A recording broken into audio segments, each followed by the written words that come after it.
temos meditado expositivamente o livro de Esther, mas temos também recebido a ajuda do pastor Emílio Garofalo, especialmente no seu livro Esther na Casa da Pérsia.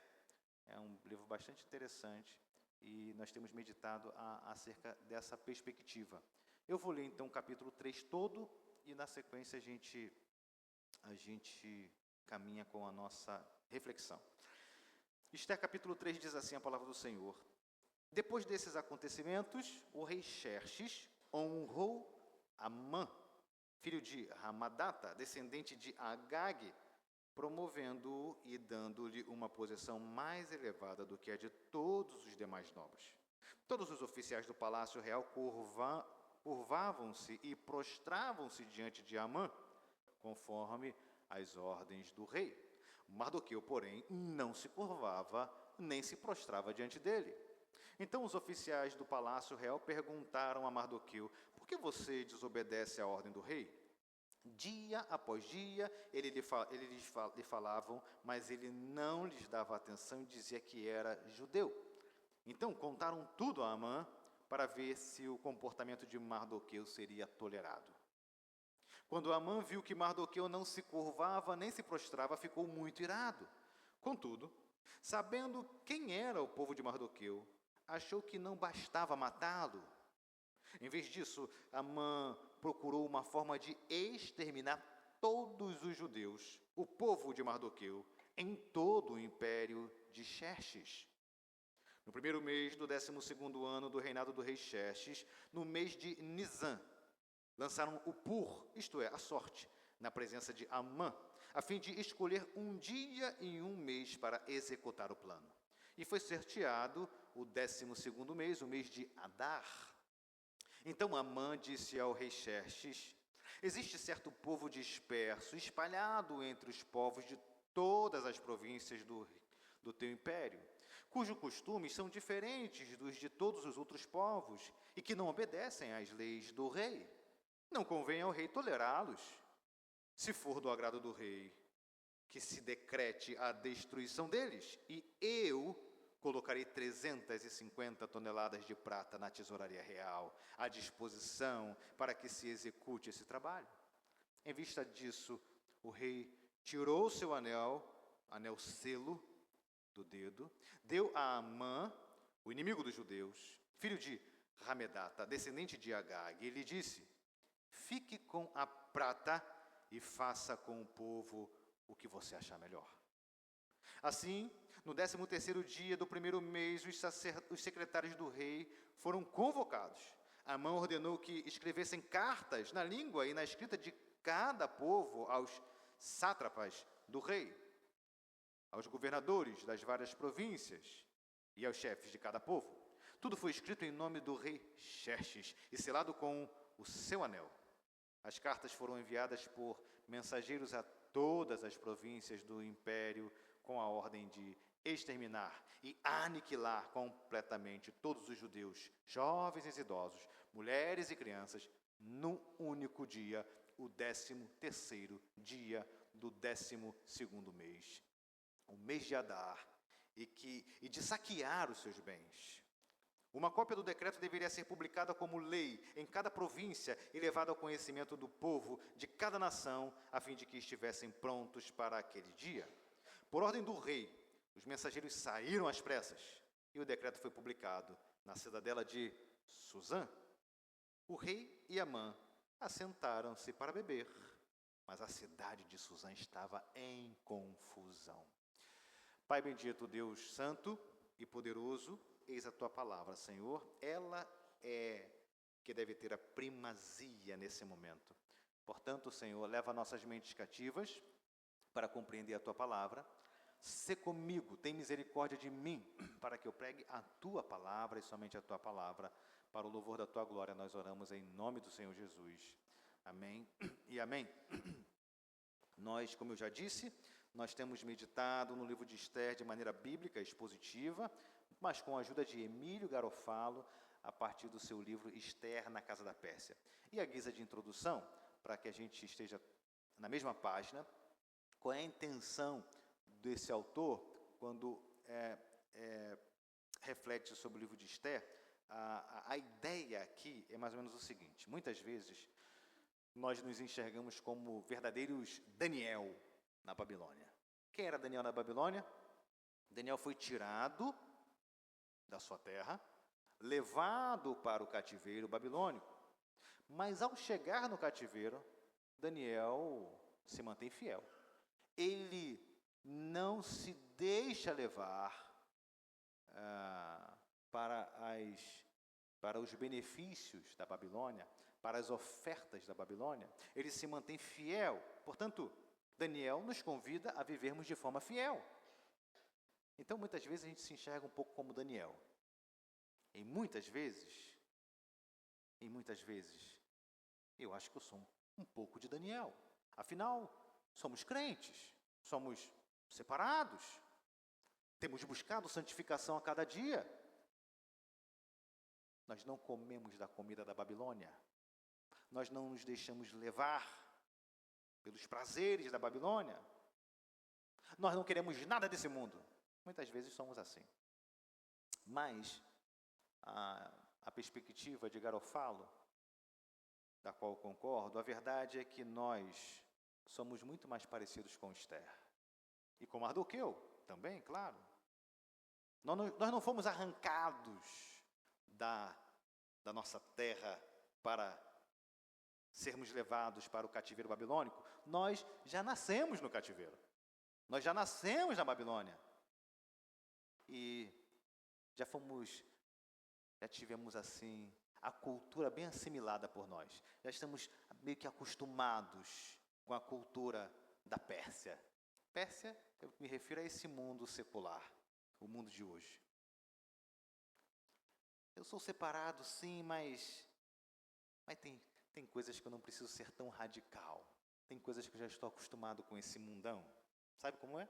Tem coisas que para Daniel seria um grande escândalo, mas para Esther e para Mardoqueu não é tão escandaloso assim.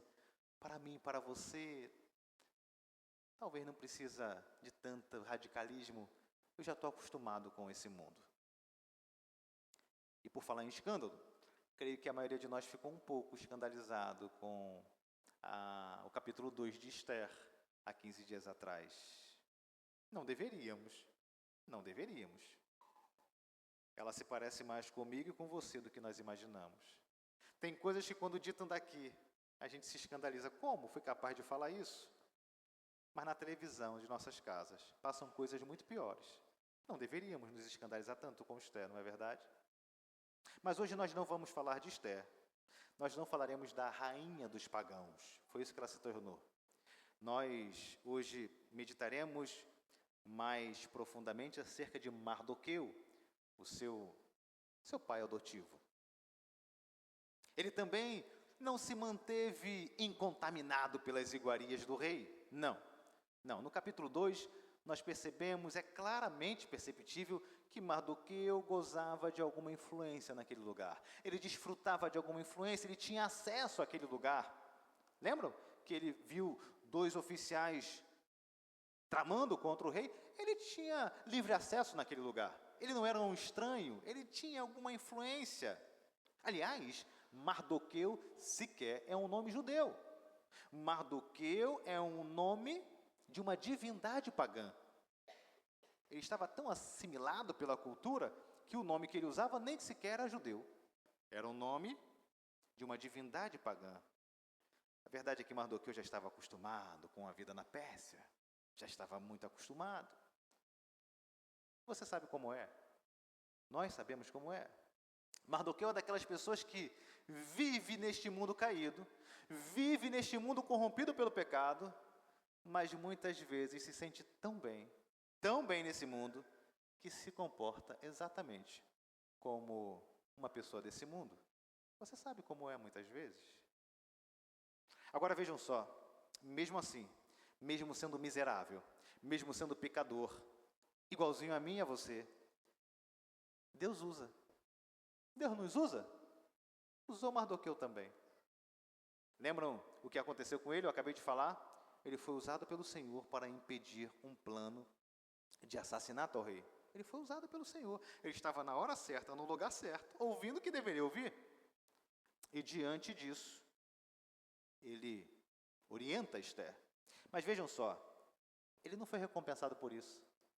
Por causa dele, o rei foi salvo, mas ele não foi recompensado por esse ato, pelo menos até agora.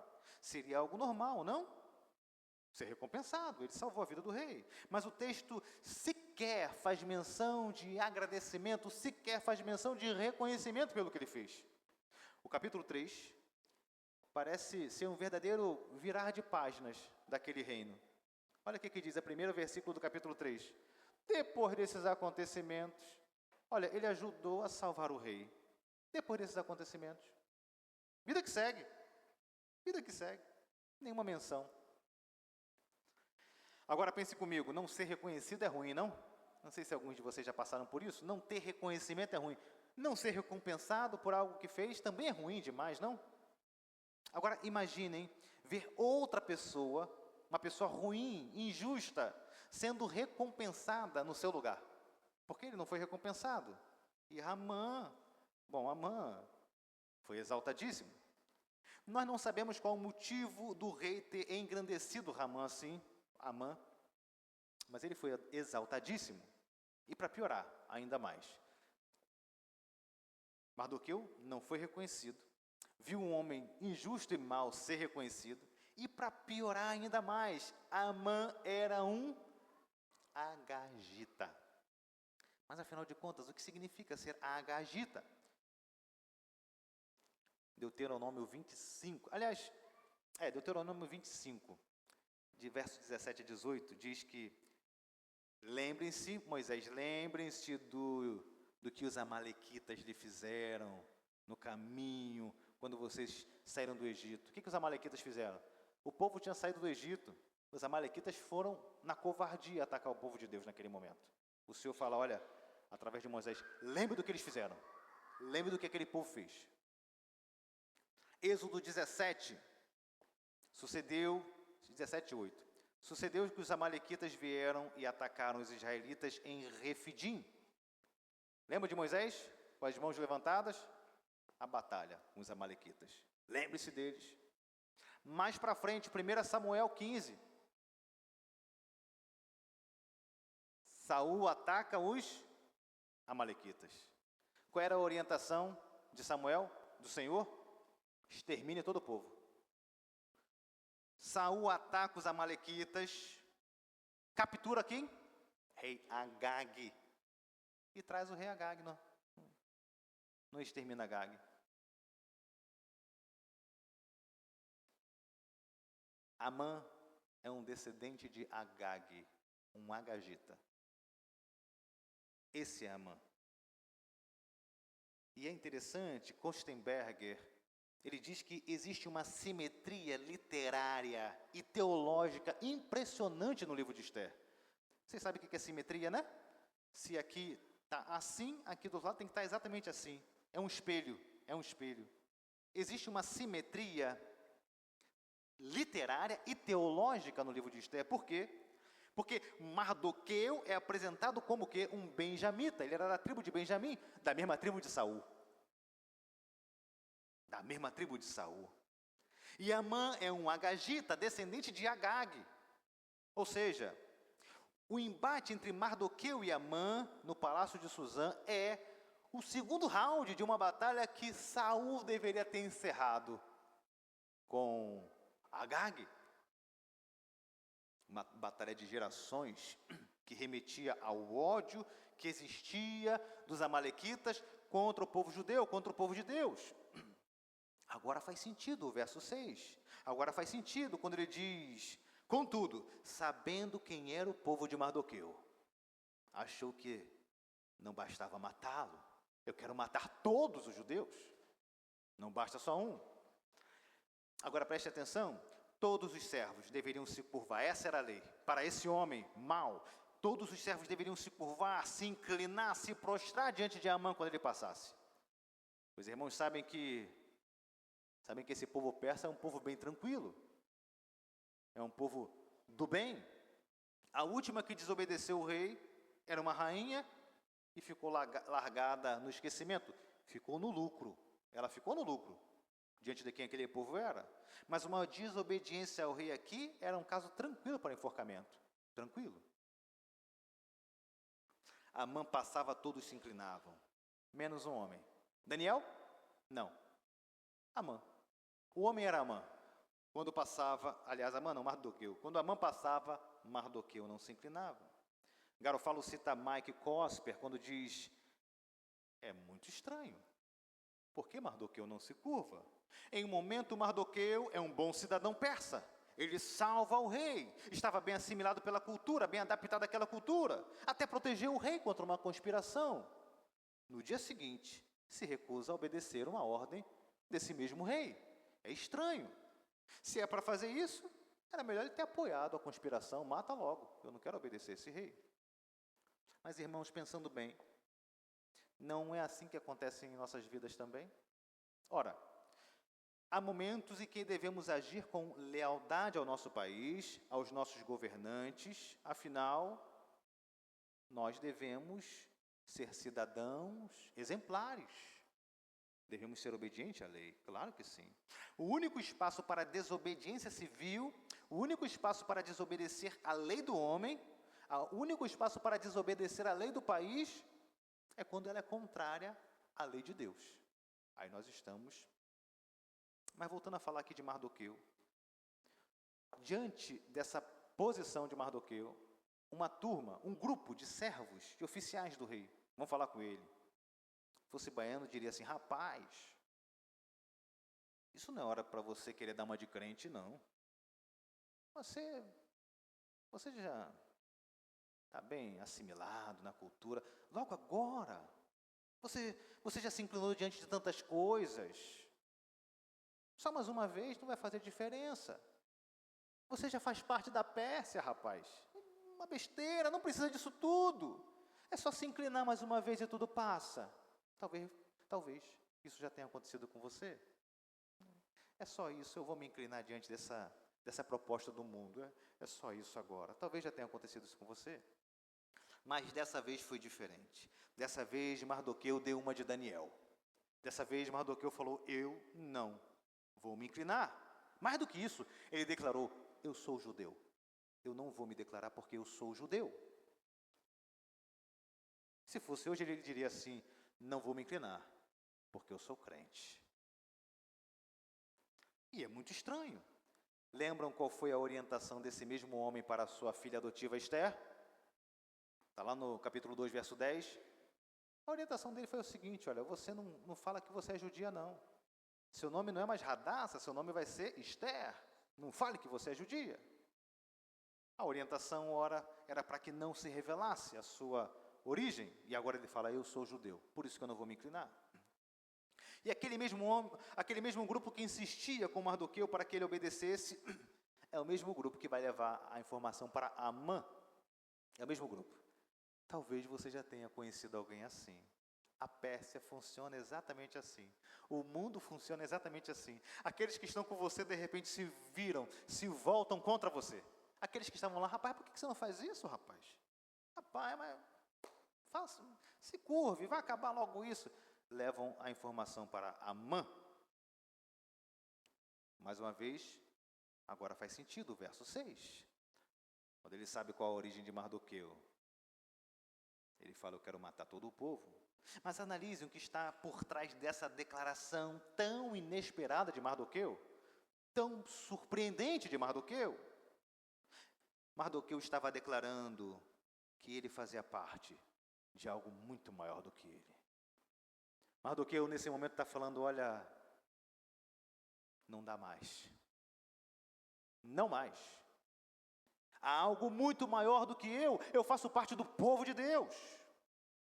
E Garofalo diz o seguinte: o senso de identidade e pertencimento ao povo de Deus é algo poderoso para nos ajudar a andar na direção do não conformismo com esse mundo. Vocês entenderam? Garofalo fala o seguinte: olha, o senso de identidade, eu pertenço ao povo de Deus, é algo poderoso para nós, porque nos ajuda a andar na direção contrária ao que o mundo nos propõe. Nos ajuda a andar de maneira inconformados com aquilo que o mundo tem. Sozinhos, não importa a sua idade, não importa o tempo de evangelho, sozinho somos presas fáceis. Sozinhos, viu, adolescentes? Estávamos aqui reunidos, sozinho, presa fácil. Terceira idade, sozinho, presa fácil. O senso de pertencimento nos ajuda. E a gente precisa ser lembrado disso o tempo todo. Nós fazemos parte de algo muito maior. O evangelho não é sobre você, não é sobre mim. Fazemos parte de algo muito maior. Nós fazemos parte, nós pertencemos. Mas é algo muito, muito superior a nós, muito maior do que nós. Tudo vem do Senhor, tudo pertence ao Senhor e tudo é sustentado para Ele, para a glória dEle. Muitas vezes temos uma espécie de coragem idiotizada. Eu sei o que eu faço.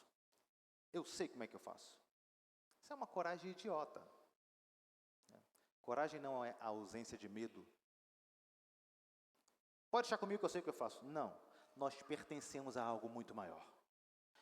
Em outros momentos, somos tomados por uma espécie de egocentrismo diabólico. Egocentrismo é o quê? Eu sou o centro do mundo. Aí viu pessoas que tudo é contra ela? A empresa tem 1000 pessoas. Aqui todo mundo é contra mim. Mas, nossa, mas que pessoa importante é essa? Porque toda a empresa se voltou contra ela. A igreja toda é contra mim. A rua é toda egocentrismo. Tudo roda em torno dela. O evangelho não gira em torno de você.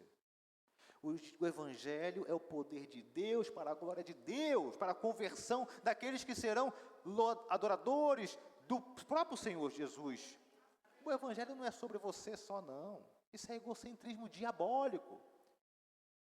Satanás quer que a gente pense que a gente é. Por isso que a gente vê um bocado de louvor, que não é louvor, que só fala de mim. Eu, egocentrismo diabólico.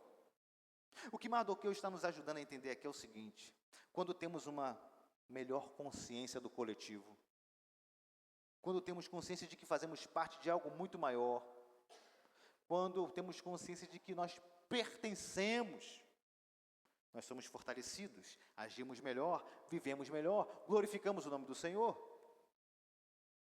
Nossa identidade, portanto, não é apenas individual, ela é coletiva. Nós temos uma identidade individual, mas também temos uma identidade coletiva. Somos o povo escolhido de Deus. Nós somos parte de algo muito maior, escolhidos pelo Senhor, remidos no sangue de Jesus, para a glória de Deus Pai. Isso nos fortalece, isso nos encoraja de maneira santa. Claro que sim. Isso nos encoraja, sim. Nós precisamos ser encorajados. Sabe por quê? Porque na Pérsia, nesse mundo que vivemos, nesse sistema mundano, nossas ações de inconformismo com esse mundo nos levará a dias difíceis, nos levará a desafios, nos levará a dias maus. Basta ler do verso 5 em diante. Quando Amã viu que Mardoqueu não se curvava nem se prostrava, ficou muito irado. Vamos tirar sorte aqui, para ver qual o dia que vai ser o dia da matança. Vamos tirar sorte. Tira sorte. Está aqui a data. Você pensa, vê que coisa, está marcada a sua morte. Todo mundo poderia atacar os judeus. Nas 127 províncias, pode matar que está liberado. A polícia não vai bater na sua porta. Pode matar judeu que está tudo liberado. Foi esse o decreto. Ora, o posicionamento de Mardoqueu fez com que ele assumisse esse risco aqui, ó. É o que nos espera na Pérsia. Eu não me curvo. Existem consequências. É para crente. É para crente. Mardoqueu assumiu o risco. A consequência está claramente descrita no texto. Amã não queria apenas puni-lo, ele desejava acabar com todos os judeus na face da terra. Eu estava lendo um comentário que dizia assim, não era baiano, mas é uma expressão baiana que ele fala assim, ó, por conta da decisão de Mardoqueu, todo o povo judeu estava lascado. Porque lascado é uma expressão nossa, mas é uma palavra do dicionário, a gente usa como gíria, né? Mas o comentarista não é nem brasileiro, mas fala, lascou todo o povo por conta da decisão de Mardoqueu. Foi isso que aconteceu. Foi isso que aconteceu. Mardoqueu lembrou da guerra dos dois povos. E ele nos faz lembrar que nós estamos em uma guerra. A nossa guerra é contra esse sistema mundano. Essa guerra contra o mundo é minha, é sua, é nossa enquanto povo de Deus. Amã queria destruir os judeus nas 127 províncias. Uma delas, alguém lembra? Uma delas? Uma dessas províncias se chama Jerusalém. Lembram disso? O tempo aqui, o momento que isso acontecia, o templo de Jerusalém já estava pronto. Zorobabel já tinha construído o templo. Mas aqui está no hiato, na chegada de Esdras. Sequer tinham começado a construção dos muros da cidade. Era uma cidade completamente exposta, sem muros. Uma das 127 províncias que teriam todos os judeus eliminados era Jerusalém. A estratégia de Amã, portanto, era simples. Rei, tem um povo que não te obedece, tu vai deixar assim? Tem um povo que é insubmisso, tu vai deixar assim? Esse rei já estava com orgulho ferido, porque a rainha antiga não tinha se submetido a ele. Esse rei estava com orgulho ferido porque tinha perdido uma guerra para a Grécia. Eu falei aqui que isso aqui se dá naquele tempo dos 300, né? Do filme, né? E agora súditos, insubmissos? Não pode. Pode matar. Xerxes nem sequer procurou saber de que povo se tratava. Nem perguntou. Simplesmente ele falou assim, olha, está aprovado o massacre. Está aqui meu anel selo, que tinha que selar com o anel, está aqui meu anel selo. Olha que ironia. Olha que ironia. Xerxes aprova um massacre.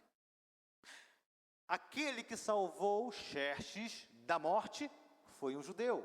E agora Xerxes aprova um massacre contra todo o povo judeu. Que ironia, não?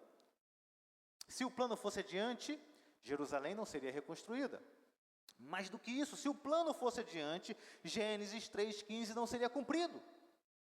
Da descendência da mulher. Não seria cumprido, porque essa descendência seria da linhagem de Abraão, não é isso? Nosso patriarca, do Gênesis chega até Abraão, filho da mulher. De Abraão a Isaac, de Isaac a Jacó, de Jacó, Judá, veio da tribo de Judá a Davi. Esse plano não seria cumprido. A serpente, portanto, estaria impedindo os planos messiânicos. Todos os descendentes de Judá seriam mortos. Entende o que está em jogo aqui? Está em jogo aqui o plano redentivo do nosso Senhor. É isso que está em jogo aqui. Amã é um inimigo do povo de Deus. A Pérsia conspira contra o povo de Deus. Essa Pérsia. Mardoqueu era um judeu. Ele conhecia a história do seu povo. Ele conhecia a lei. Ele conhecia as promessas. Certamente a essa altura, diante desse decreto, ele deve ter pensado, meu Deus, meu Senhor, será que o Senhor não vê? Eu vivia nesse mundão, eu vivia misturado na Pérsia, eu não queria saber muito dessas coisas, eu salvei até esse homem. E agora que eu quero viver em obediência à tua palavra, sou condenado à morte por esse próprio homem que eu salvei? Meu Deus, que ironia! Enquanto eu estava lá, estava tudo bem. Mas quando eu venho para cá, eu começo a ser perseguido. Mas pense bem você, muitas vezes nós não somos assim também. Muitas vezes pensamos assim, quando a gente não consegue ver a mão de Deus diante de algumas situações, fala, meu Deus, será que o Senhor não está vendo? Eu tenho orado tanto e a minha causa é justa. Eu estou orando pela minha filha, pelo meu filho, pelo meu marido, pela minha mãe, Senhor. Eu estou orando para que teu evangelho avance, para que teu evangelho entre na minha casa. Eu estou orando pela saúde. Senhor, é tanto sofrimento. Eu tenho buscado, Senhor. Eu não vejo a tua mão, o Senhor não está mexendo uma palha. Quando a gente não consegue ver a mão de Deus diante de determinadas ações, diante de determinados momentos, diante de determinadas situações, a gente chora, a gente clama e por vezes até duvidamos. Nossa fé é tão pequenina.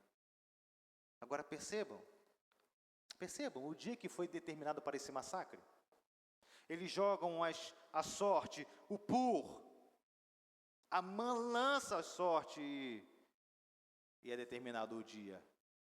Eles têm praticamente 12 meses para a conclusão desse massacre.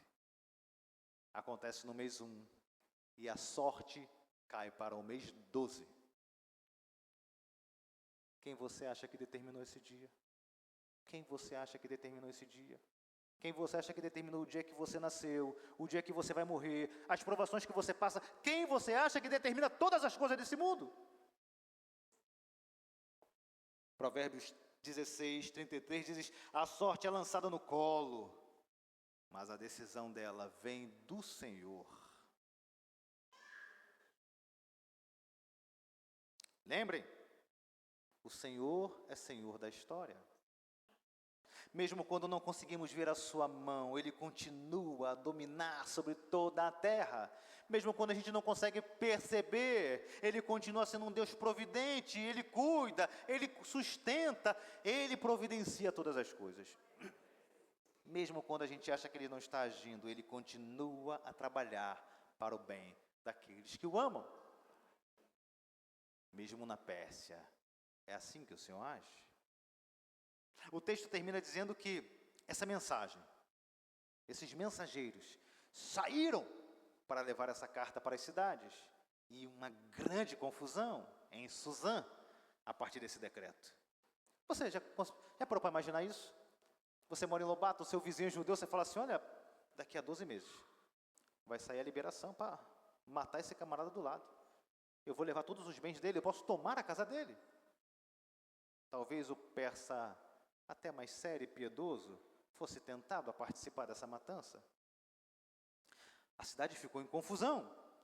A cidade estava empolvorosa. Menos de 2 pessoas. Menos de 2 pessoas. O texto termina dizendo que menos de 2 pessoas. Por ordem do rei, os mensageiros saíram às pressas e o decreto foi publicado na cidade de Suzã. O rei e Amã assentaram-se para beber. O rei e Amã estavam confortavelmente bebendo, talvez no terraço palacial, bebendo, trocando amenidades. Mas a cidade de Suzã estava em confusão com aquele decreto. O rei e Amã não. Eles representam a própria vileza desse mundo. A própria vileza desse mundo, a maldade desse mundo. Exercem injustiça, perseguem, maltratam, matam. Mas fazem toda essa injustiça com um sorriso no rosto e total tranquilidade no coração. Não se enganem, a Pérsia, ela proporciona exatamente isso.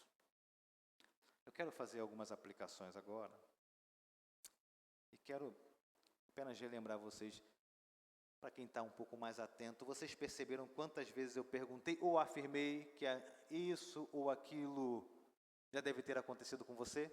Você percebeu durante a minha fala? Talvez tenha acontecido isso com você. Talvez você já tenha passado por isso.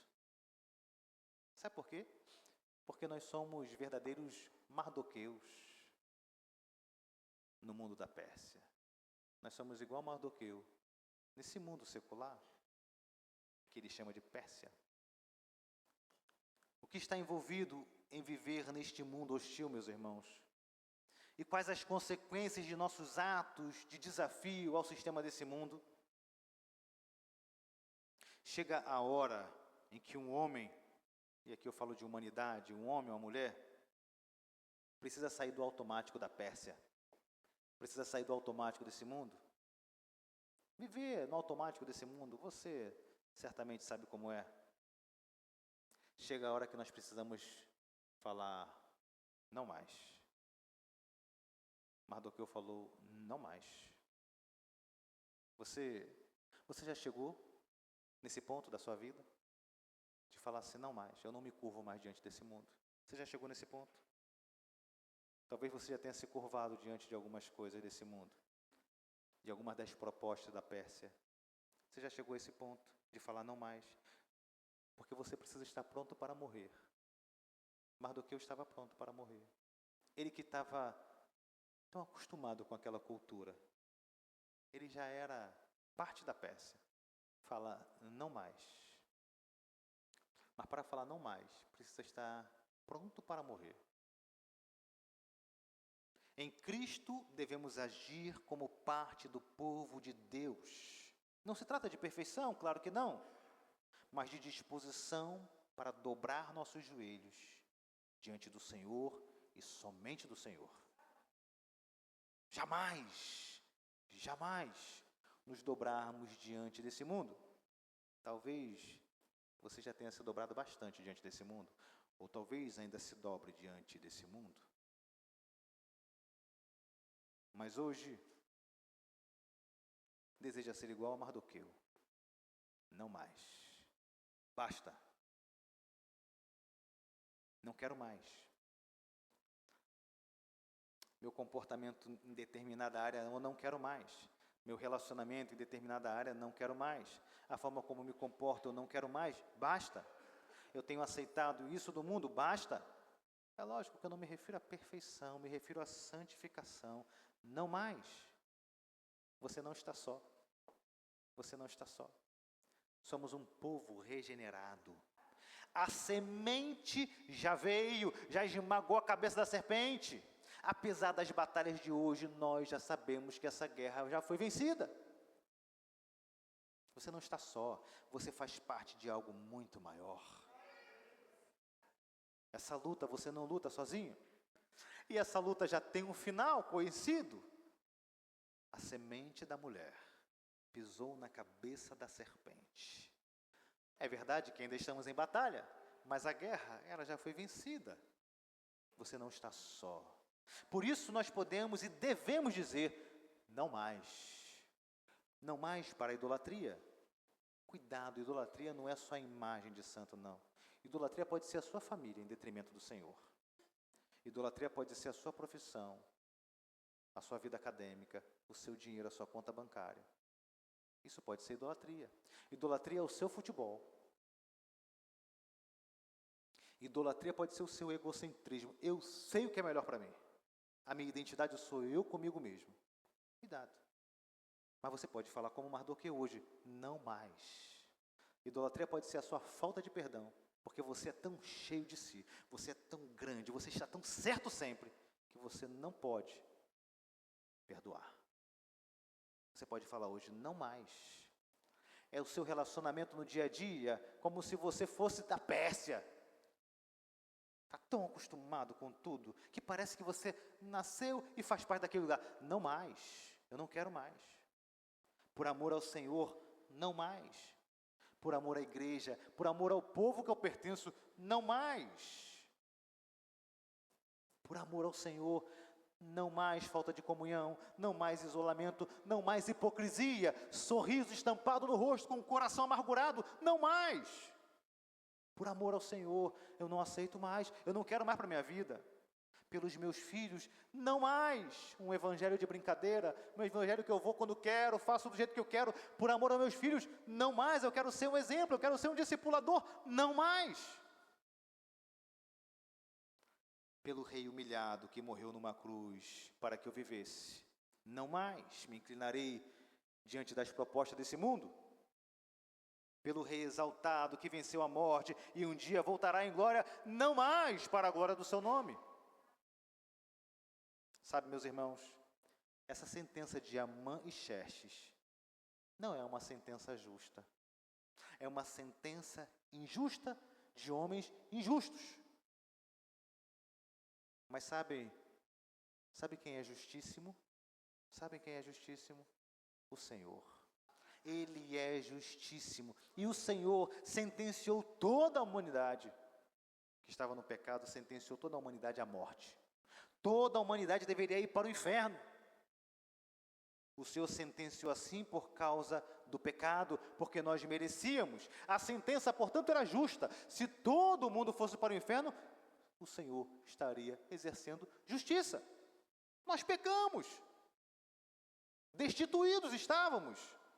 A sentença do Senhor é justíssima. Se o Senhor nos mandasse para o inferno, estaria sendo tão somente justo. Mas este mesmo Deus, em Cristo Jesus, Ele nos justifica. Louvado seja o Senhor. Nós que éramos culpados de morte, fomos justificados em Cristo Jesus. E olha que interessante, ao invés de mandar seus súditos levarem cartas de morte para todas as províncias, que era o que a gente merecia, ao invés de mandar seus súditos levarem cartas de morte para todas as províncias, Ele nos manda anunciar a vida entre todas as nações. Ide e pregar o Evangelho. Anunciem vida para todos aqueles que estão perdidos. Que Deus poderoso, que Deus maravilhoso, que Deus é esse? Nós recebemos e multiplicamos, não essa carta de morte, mas nós recebemos e multiplicamos a boa notícia, as boas novas, em Cristo Jesus.